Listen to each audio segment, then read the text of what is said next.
Resident Evil Requiem feels like classic Resident Evil, but this game has two of the most critical improvements in the entire modern history of the series. Two things that put it on a completely different level compared to everything that came before. The first, both protagonists are literally woven into the story. You don't choose who to play as. The game alternates between them automatically, and the gameplay for each character completely different mechanics. And the second, Rivers of Blood. Hey everyone, this is Alex, and in this video I want to talk about how Resident Evil Requiem stepped forward in the evolution of the series and share my general impressions. I'm starting with Grace, part 2 dropping the day after tomorrow and is all about Leon, so subscribe so you don't miss it. And quick disclaimer up front, there might be some spoilers here. I'm not talking about the main plot, but if you still haven't played this game, some things might slip through. The whole Requiem experience feels so much more mature. It's like the game is saying, I want you to enjoy every single aspect of this. The game opens with Grace as a horror experience, and that's actually a really important distinction, because she's a completely new character to the series. She is Capcom's way of rebuilding the horror foundation of Resident Evil, and there's so much detail packed in to get you immersed and get to know who Grace actually is. She's literally an office worker, someone who has no business being in the middle of all this. She doesn't even carry her service weapon in a holster, it's in her backpack, and that kind of character is honestly perfect for a horror, survival, thriller experience. Call it whatever genre you want, because it really is all of them at once. Personally, playing as Grace felt like a thriller to me. The ability to switch camera perspective is a great idea, and yes, it genuinely does affect immersion, but for me personally, the whole horror vibe faded pretty quickly, and the game shifted into a quality puzzle solver with stealth and shooting elements. The third-person camera honestly just makes Grace's controls worse. In a moment of panic, she can trip over a step and go down, which can be genuinely annoying. At least when I ran through the prologue in both perspectives, Grace handled obstacles completely fine in first person without falling once. What's really great is that the core of this game is a simple survival loop. Move through dark corridors, find the required item, backtrack, place everything where it needs to go, advance to the next section, but it's done well. It is genuinely enjoyable. The balance here is impressive. Every run for quest items leads to new interiors on the map, new zombies in different forms. Every room with enemies is its own individual challenge, its own unique combat puzzle, and there's always blood everywhere, from gunshots, from knife strikes, from stealth injector kills. There's a lot of it, and it genuinely elevates the atmosphere. The violence here isn't just for shock, it reinforces how physical and grounded every encounter feels. Zombie grinder? Check. Blood pool? Check. Grace isn't just elbow deep in it here, she'll be completely submerged. The game constantly throws resurrected zombies and post-death mutations at you, so even when you're running through a corridor you've already cleared, it never feels repetitive or like a grind. You know, it was only when I was writing the script for this video that I really stopped and thought about just how creatively this game handles zombie kills and how well designed the boss fights are. Every level introduces new weapons. Sure, the pistol is always the foundation, your main weapon, and you've got a knife, but you also get Molotov cocktails, a special injector that inflates and straight up explodes creatures on stealth kills, acid that dissolves them, grinder that I've already mentioned, and at some point you will even have to kill using nothing but light.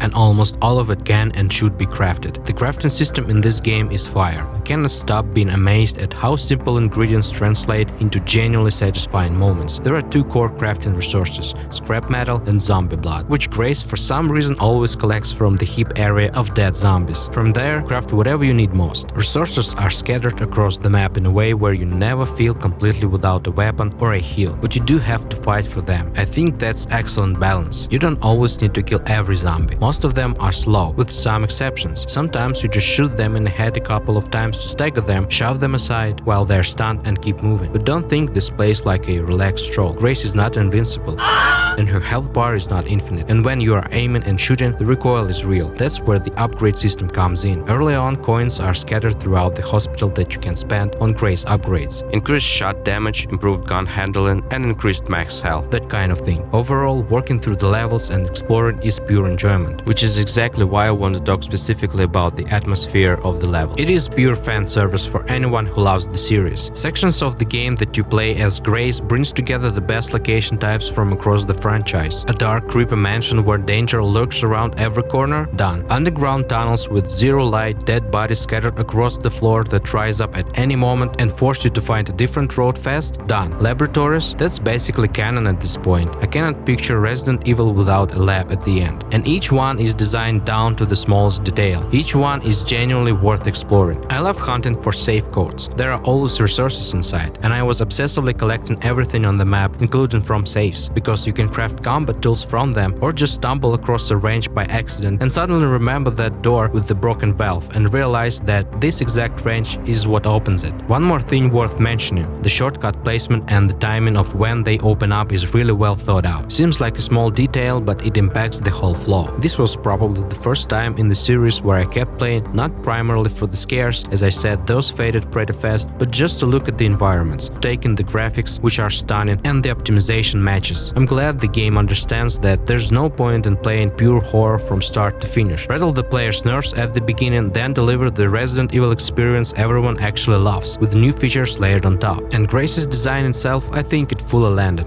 The female character fulfills her function exactly the way Ethan Winters did in Resident Evil 7. A newcomer dropped into horror conditions who is literally losing their mind over what's happening, trying to save their own life, and at the same time overcoming fear to protect the people they care about. That's a complete character arc built into the premise. And you know, in Western game development, very often, as we all know, studios trying to make characters with mass appeal. And the paradox is, they constantly fail at it. Somehow, in all these attempts, the characters end up being visually unappealing in terms of design. Female characters especially. Why not just make a character who looks good? I think those studios should genuinely learn this craft from Capcom. Grace is a perfect example of how to create a quality female character without getting into any agenda. Those were my thoughts on playing as Grace. The Leon review drops the day after tomorrow, so subscribe so you don't miss part 2. And hit like if you enjoyed this video. If you didn't, thanks anyway. And let me know in the comments, which camera perspective did you pick when playing as Grace? See ya.